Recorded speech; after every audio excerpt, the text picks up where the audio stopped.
যতক্ষণ আমরা এই সংসারে জীবিত ততক্ষণ আমাদের সাথে সবকিছু থাকে। আমাদের ধন, সুখ স্বাচ্ছন্দ্য, আমাদের মিত্রগণ, আমাদের পরিবার, এই সমাজ, এই সবকিছু আমাদের সাথে থাকে। যেদিন আমরা এই সংসারকে ত্যাগ করব, এদের মধ্যে কেউ আমাদের সাথে যাবে না। না ধন, না স্বাচ্ছন্দ্য, না সম্পত্তি। এই সকল মানুষ, এই সমাজ, এরা শুধুমাত্রই শ্মশান পর্যন্ত আমাদের সাথে থাকতে পারবেন। তারপরে যদি আমাদের সাথে কিছু যেতে পারে তাহলে তা শুধুই আমাদের ধর্ম। আর এই সংসারে আমরা নিজেদের যে সুনাম রেখে যাই সেটা সম্ভব শুধুমাত্র কর্মের দ্বারা। সেই জন্য সংসারে যতদিন পর্যন্ত জীবিত আছেন, যদি কিছু অর্জন করতে চান তাহলে ধর্ম অর্জন করুন, ধর্মের বিষয়ে স্পষ্টতা অর্জন করুন এবং কর্ম অর্জন করুন। এটাই হবে আপনার অতীত এবং এটাই হবে আপনার ভবিষ্যৎ, এবং এটাই সকলকে প্রেরণা প্রদান করবে। আসুন আমার সাথে ভালোবেসে বলুন, রাধা রাধা। সমুদ্র মন্থনের সময় দুই ধরনের রত্ন লাভ করা হয়েছিল। প্রথম হলাহল, যার প্রভাব থেকে এই সমস্ত সংসারের জীবের প্রাণ বাঁচানোর জন্য মহাদেব তাকে নিজের কণ্ঠে ধারণ করে নিয়েছিলেন। আর দ্বিতীয় অমৃত, যেটা কিঞ্চিত পরিমাণ মাত্রায় পাওয়া গেছিল। কখনো কখনো জীবনে এমন কোনো বস্তু যা আপনি প্রয়োজনের থেকেও অনেক বেশি মাত্রায় ভোগের জন্য লাভ করে থাকেন, তা আপনার জন্য বিষ প্রমাণিত হতে পারে। যেমন জল, প্রয়োজনের থেকে অনেক বেশি মাত্রায় যদি এই জল আসে তাহলে আপনার প্রাণ কাটতে পারে। কিন্তু পরিশ্রমের পরে এক পাত্র শীতল জল দ্বারা আপনি যদি স্নান করে নেন তাহলে তা আপনার শরীরের জন্য অমৃত হবে। পরিশ্রম করার পরে যদি আপনার শরীর এক পাত্র খাবার লাভ করে তাহলে তা আপনার শরীরের জন্য অমৃত।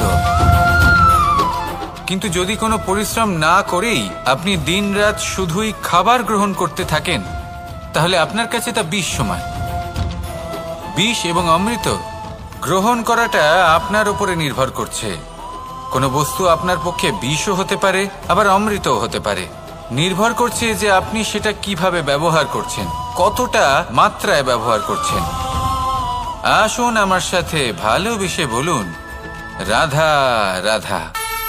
অনেক সময় আমাদের মনে এই ভাবনা আসে যে আমাদের নিরীহ স্বভাবের সুযোগ নিয়ে এই সংসারের মানুষ শুধু আমাদের দুঃখই দেয়।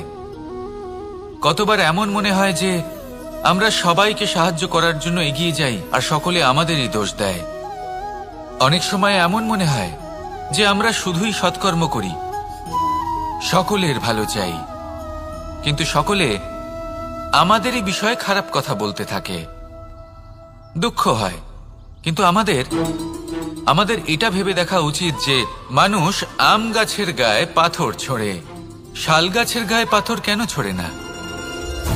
কারণ এই আম গাছে পাওয়া যায় মিষ্টি এবং সুস্বাদু ফল। অন্যদিকে শাল গাছ থেকে আমরা কি পাই? শুধুই কাঠ। তাই যদি আপনাকে কেউ কথা শোনায়, আপনাকে কোনো কিছুতে বাধ্য করার চেষ্টা করে, আপনার বিষয়ে অনুচিত কথা বলে, তাহলে নিশ্চয়ই আপনার মধ্যে এমন বিশেষ কিছু আছে যা তাদের মধ্যে নেই। নিজের মধ্যে আত্মবিশ্বাস বাড়িয়ে তুলুন, ধন্যাত্মক ভাব আনুন, সৎকর্ম করতে থাকুন। কোনো কটুতা এই মনে প্রবেশ করতে দেবেন না। এই মন সুপ্রসন্ন হয়ে বলবে, রাধা রাধা।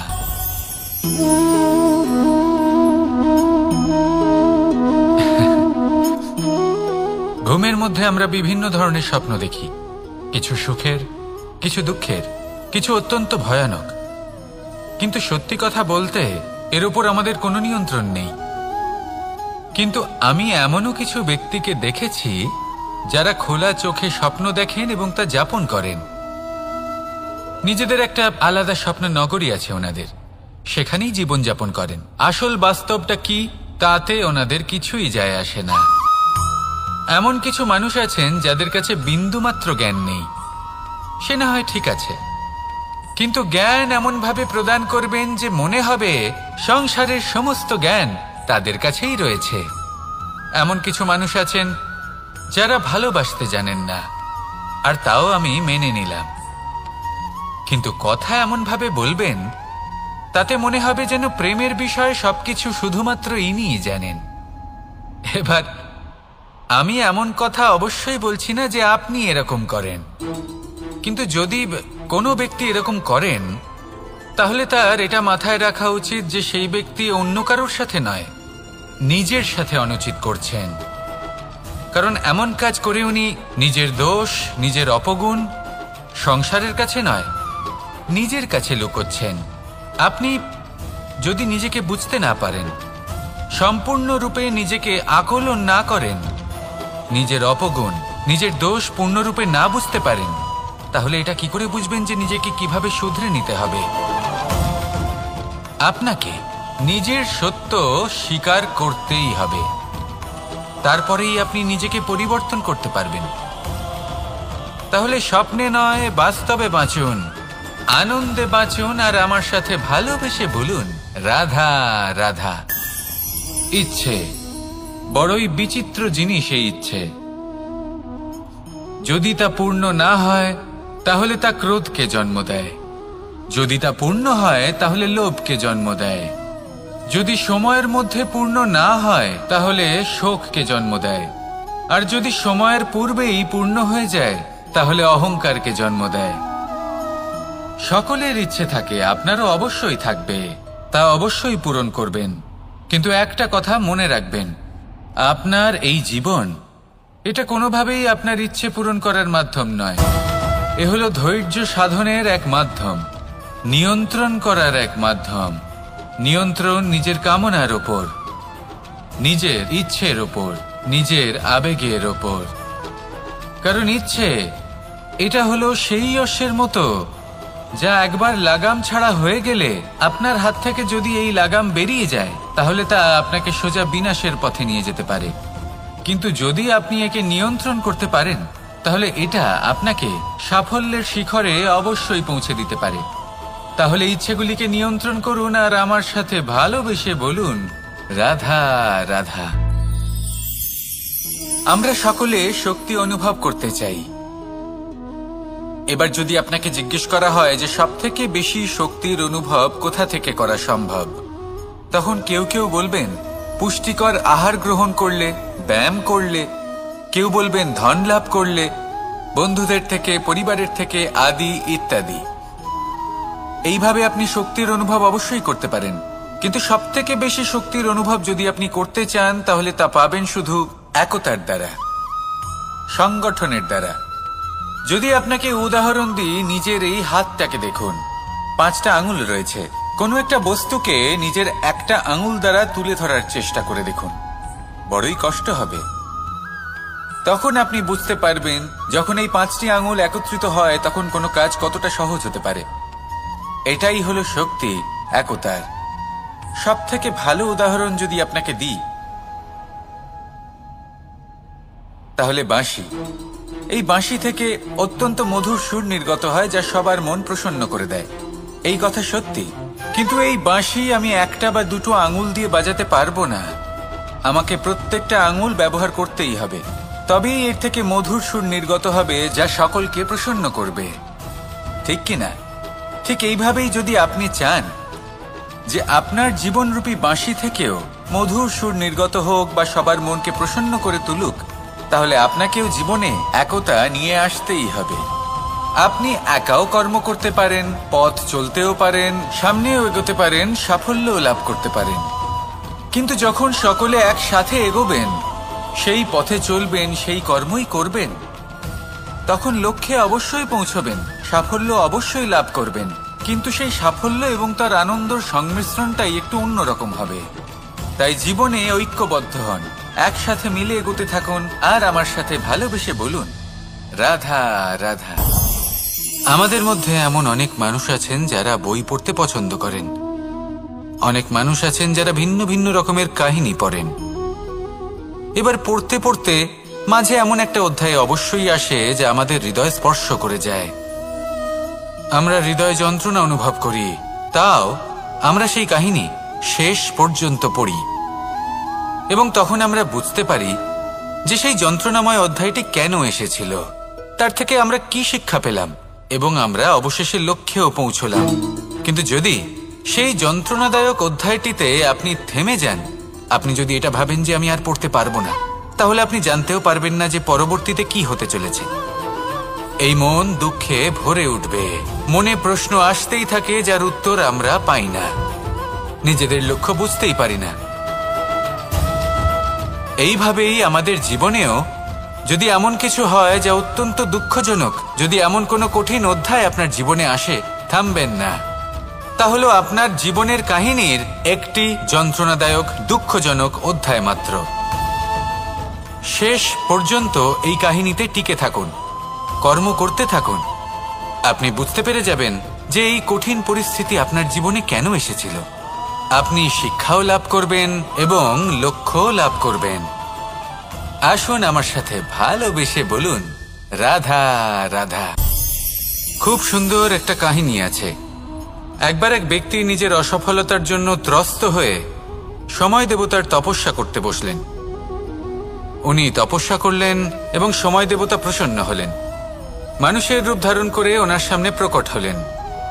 এবার সেই ব্যক্তি ওনাকে জিজ্ঞেস করলেন যে কি এমন আছে যার জন্য আপনি বারবার জয়ী হন আর আমি চিরকাল পরাজিত হয়ে থাকি? কেন এত পরিশ্রম করা সত্ত্বেও আমি সাফল্য লাভ করতে পারি না? তখন সময় দেবতা উত্তর দিলেন যে দিন হোক বা রাত, ঝড় হোক বা ভূমিকম্প, রোদ হোক বা বৃষ্টি হোক, সময়ের সূত্রপাত হোক বা প্রলয়, আমি থামি না, আমি চলতেই থাকি। আর সেই জন্য যিনি থেমে যান তিনি পরাজিত হন আর আমি জয়ী হই। এটাই আমাদের শিখতে হবে। জীবনে সবসময় চলতে থাকুন, কখনো থামবেন না। হ্যাঁ, কিছুক্ষণের জন্য বিরতি নিতে পারেন, বিশ্রাম করার জন্য, নিজেকে আরো সশক্ত করে তোলার জন্য, কিন্তু থেমে যাবেন না। নিরন্তর কর্ম করতে থাকুন, পরিশ্রম করতে থাকুন, তবেই এই সংসার আপনাকে মনে রাখবে। আসুন আমার সাথে ভালোবেসে বলুন, রাধা রাধা। বস্ত্র আমাদের সকলের প্রিয়, এটা আমাদের জীবনযাপনের জন্য প্রয়োজনীয়। আমরা সবসময় চেষ্টা করি সেই বস্ত্র পরতে যা পরলে আমাদের দেখতে ভালো লাগে। কিন্তু কখনো এই কথা ভেবে দেখেছেন যে কিছু বস্ত্র যদি স্বচ্ছ হয় তাহলে তা পুরনো হলেও দেখতে ভালো লাগে? ঠিক তেমনই যেমন কোনো খাবার যদি মশলাদার না হয়, অত্যন্ত সুস্বাদু নাও হয়, কিন্তু যদি তা গরম হয়, টাটকা হয়, তাহলে খেতে ভালোই লাগে। ঠিক সেইভাবেই যদি কোনো ব্যক্তি সুন্দর নাও হয় কিন্তু তার কথা খুবই মধুর হয়, তাহলে সেই ব্যক্তি সকলের প্রিয় হয়। কোনো ব্যক্তি যদি ধনবান নাও হন কিন্তু তিনি যদি গুণী হন, তাহলে এই সংসারে সম্মান লাভ করেন। সেই জন্য কখনো এই বিষয়ে দুঃখ পাবেন না যে আপনার কাছে ভৌতিক স্বাচ্ছন্দ্য নেই। আপনার কাছে সব থেকে বড় বস্তু, সব থেকে মূল্যবান বস্তু যেটা আছে সেটা হলো আপনার আত্মা, আপনার মন, আপনার বিচারধারা, আপনার গুণ, আপনার কথা। এগুলো সবসময় শুভ রাখুন এবং সবসময় নিজের সাথে রাখুন। এই জীবন সফল হবে এবং প্রেমময় হয়ে বলে উঠবে, রাধা রাধা। মানুষের জীবন বড়ই বিচিত্র হয়। যেই মুহূর্তে জন্ম নেয় একটা প্রতিস্পর্ধায় প্রবেশ করতে থাকে। মানুষ জন্ম নেয় আর প্রতিস্পর্ধা শুরু হয়ে যায় ভাই এবং বোনের মধ্যে সর্বশ্রেষ্ঠ হবার, সবার থেকে এগিয়ে থাকার। তারপরে সে যায় গুরুকুলে। নিজের বন্ধুদের মধ্যে সর্বশ্রেষ্ঠ হওয়ার প্রতিস্পর্ধা শুরু হয়। এবার সেখান থেকে বাইরে বেরিয়ে সংসার জীবনে প্রবেশ করে ধন উপার্জনের প্রতিস্পর্ধা শুরু হয়। তা সে যুদ্ধই হোক বা কলা হোক, এই প্রতিস্পর্ধা কখনোই আমাদের পিছু ছাড়ে না।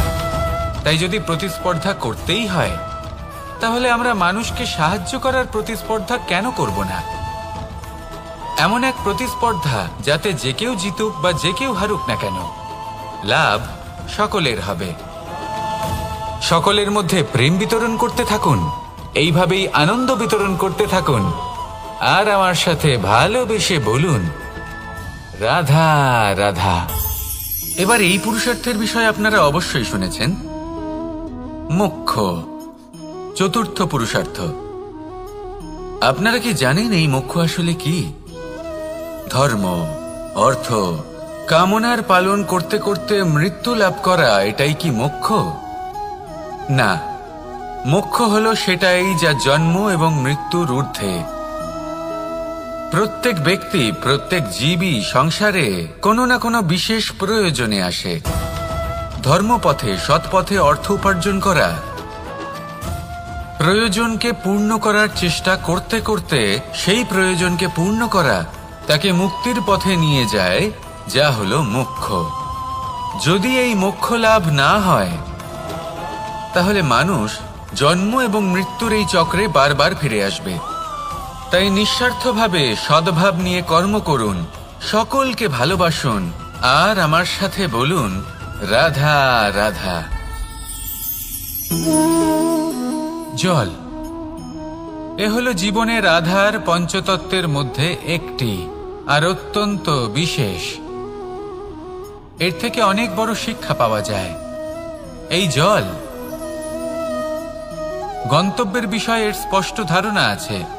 ও জানে ওর লক্ষ্য কি, আর প্রয়াস করে ততদূর সে পৌঁছেও যায়।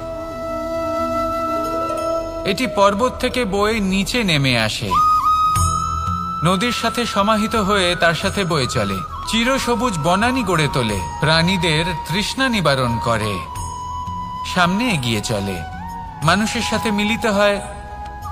যারা একে বাঁধের মধ্যে বেঁধে রাখতে চেষ্টা করে সে বন্দি দশাতেও থেকে যায়, মানুষের কল্যাণ করে। তারপর বাঁধ থেকে মুক্তি পেয়ে এগিয়ে চলে, কোথাও ধাক্কা খায়, কোথাও বাধা পড়ে, কোথাও যদি পথ খুঁজে না পায় তাহলে পথ খুঁজেই নেয়, আর যেখানে পথ থাকে না সেখানে পথ বানিয়ে নেয়, আর শেষ পর্যন্ত নিজের লক্ষ্যে পৌঁছেই যায়, অর্থাৎ সমুদ্রে গিয়ে সমাহিত হয়ে যায়। আমাদেরও কিছুটা এরকমই হয়ে উঠতে হবে। যেখানেই যাবেন সকলের কল্যাণ করুন, সামনে এগোন। আপনি কোথাও পড়ে গেলে, ধাক্কা খেলে আঘাত লাগবেই, উত্থান পতন লেগেই থাকে। সামনে এগোতে থাকুন। কোথাও পথ না পেলে তা খুঁজে নিন, কোথাও পথ না থাকলে তা বানিয়ে নিন। নিজের গন্তব্যের কথা সব সময় মনে রাখুন। শেষ পর্যন্ত নিজের মোক্ষ লাভ আপনি অবশ্যই করবেন। আর আমার সাথে ভালোবেসে বলুন রাধা রাধা।